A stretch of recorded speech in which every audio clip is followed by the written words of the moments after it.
moments later.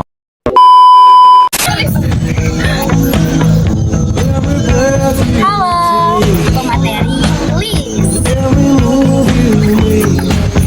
Annyeong, aku pemateri Google. Halo, aku pemateri Fast. Halo, aku pemateri objek. Berapa? Halo, pemateri.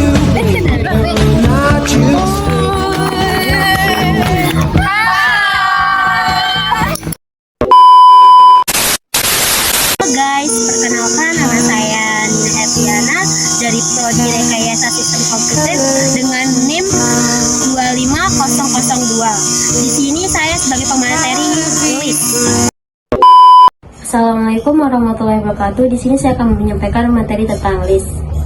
Baik, pertama-tama di Python terdapat beberapa tipe sumber data yang dapat digunakan oleh penggunanya. Tapi salah satu tipe data yang sering digunakan atau pada umumnya digunakan adalah tipe data list. Tipe data struktur ini sangat membantu bagi programmer Python yang membutuhkan tipe data banyak. List merupakan kumpulan data pada urutan tertentu. Kalian dapat membuat list yang terdiri dari huruf, angka, atau kombinasi dari huruf dan angka. Selanjutnya, untuk mendefinisikan sebuah list, Anda cukup membuat sebuah variabel dengan nama yang Anda inginkan. Kemudian, isi variabel tersebut dengan list yang akan Anda buat. Selanjutnya, kita beralih ke contoh. Ini adalah contoh list dalam list yang berisi matriks sama dengan dalam kurung siku 1,2, dalam kurung siku 3,4 tutup kurung. Mengakses angka 4 dalam kurung baris kedua, kolom kedua. Print sama dalam kurung matriks dalam kurung siku 1, dalam kurung siku 1 tutup kurung. Selanjutnya ini hasil outputnya sama dengan 4. Contoh kedua. Di sini saya akan membuat list campuran atau list mendefinisikan seseorang. Baik, pertama-tama saya membuat variabel dengan nama unsur data. Baik, dengan isi dalam kurung siku Andi tanda petik 2,25 tanda petik 2,175,5 tanda petik 2 true atau tutup kurung. Setelah itu kita print. Nah, print dalam kurung F tanda petik nama bagi dalam kurung siku unsur data dalam kurung siku 0 tutup kurung siku tanda petik tutup kurung. Setelah itu print kedua, print dalam kurung F tanda petik status aktif bagi dalam kurung unsur data dalam kurung 3 tanda petik tutup koma. Nah, ini hasil outputnya, di mana hasil output itu berisi nama sama dengan Andi dan status aktif sama dengan true. Itu saja dari saya. Sekian, wassalamualaikum warahmatullahi wabarakatuh. Assalamualaikum warahmatullahi wabarakatuh. Saya Nurhaliza dengan NIM 25RS025. Di sini saya akan membawakan materi tentang tuple. Tuple itu apa sih? Pengertian tuple dalam pemrogramannya itu adalah tipe data koleksi yang digunakan untuk menyimpan sekumpulan item dalam satu variabel tunggal. Secara karakteristik, tuple sangat mirip dengan list, namun memiliki perbedaan yang sangat krusial. Karakteristik utama tuple yaitu 1. Terurut. Elemen dalam tuple memiliki urutan yang tetap dan tidak akan berubah. Yang kedua, immutable, tidak dapat diubah. Setelah tuple dibuat, kamu tidak bisa menambah, menghapus, atau mengubah elemen di dalamnya. Yang ketiga, itu ada allow duplicates. Tuple mengizinkan adanya nilai yang sama atau duplikat. Yang keempat, sintaks. Menggunakan tanda kurung biasa untuk mendefinisikannya. Contoh penggunaan tuple dalam Python. Yang pertama, unpacking tuple. Unpacking adalah cara mengambil isi tupel dan menyimpannya ke dalam variabel terpisah secara sekaligus. Baik, ini adalah contoh dari unpacking tupel. Yang pertama, nama variabelnya itu adalah titik berisi 10, 20, dan 30. X, Y, Z sama dengan titik. X ini akan mengambil nilai pertama dari tupel yaitu 10. Y akan mengambil nilai kedua dari tupel yaitu 20 dan Z akan mengambil nilai ketiga dari tupel yaitu 30. Print nilai X kurung kurawa X, print nilai Y kurung kurawa Y, dan print nilai Z kurung kurawa Z. Ini adalah hasil dari codingan unpacking tuple, yaitu nilai X sama dengan 10, nilai Y sama dengan 20, dan nilai Z sama dengan 30. Yang kedua, tuple dengan satu elemen. Ada aturan unik di Python. Jika kamu ingin membuat tuple yang berisi satu item, kamu wajib menambahkan tanda koma di belakangnya.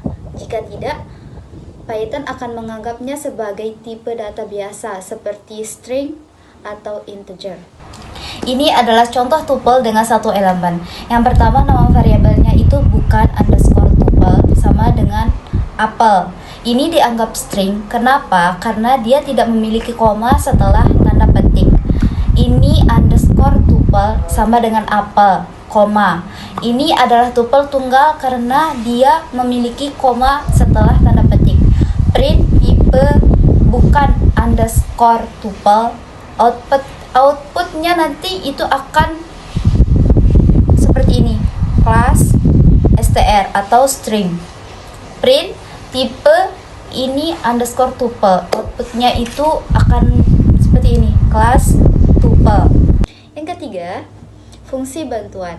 Karena bersifat immutable atau tidak bisa diubah, tuple hanya memiliki dua metode bawaan utama, yaitu count dan index.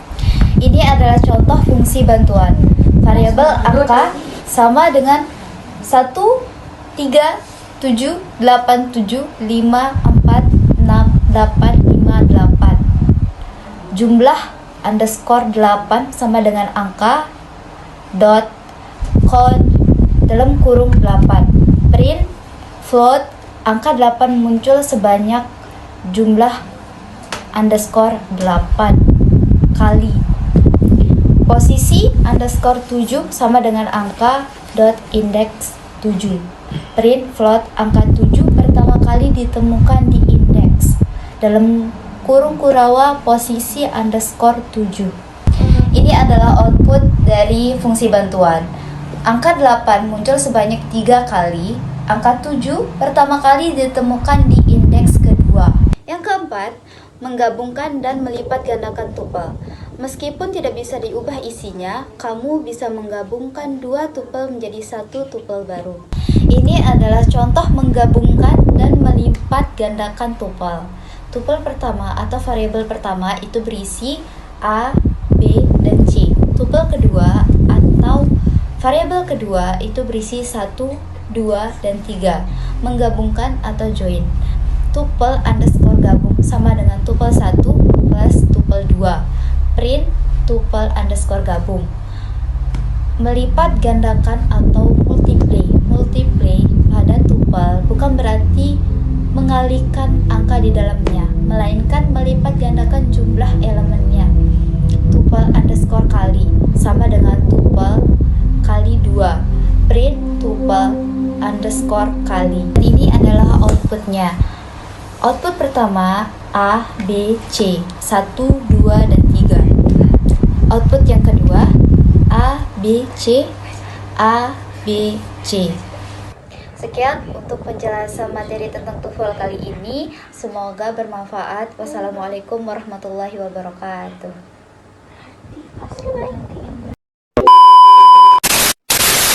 Halo guys, perkenalkan nama saya Alisa Jawa dari Prodi Rekayasa Sistem Komputer. NIM saya 25 RS 0. Pentingnya saya di sini sebagai pemateri mengenai menyaksikan.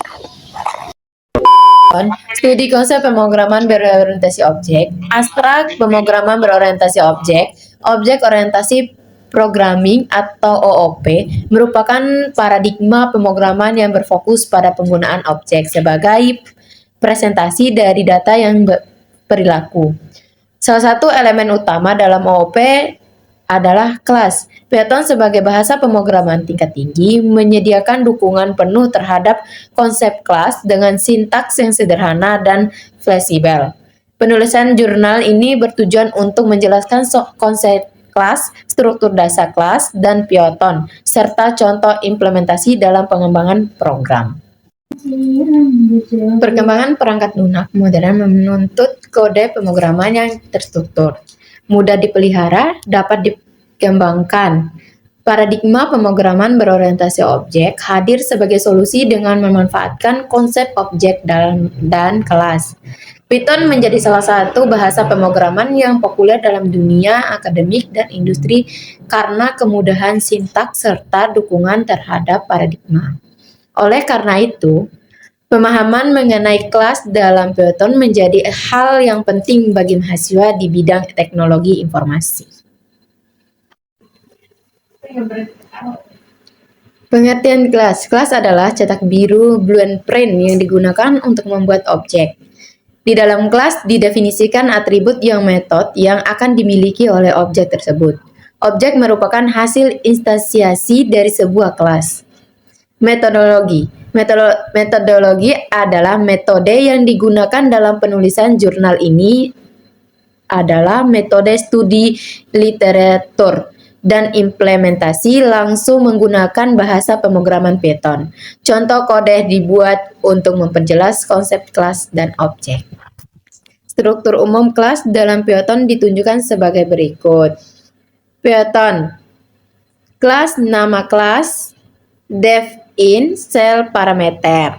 Sel atribut sama dengan parameter, def method sel, return method dipanggil. Contoh implementasi Python. Kelas mahasiswa, def in sel nama, NIM, dan jurusan.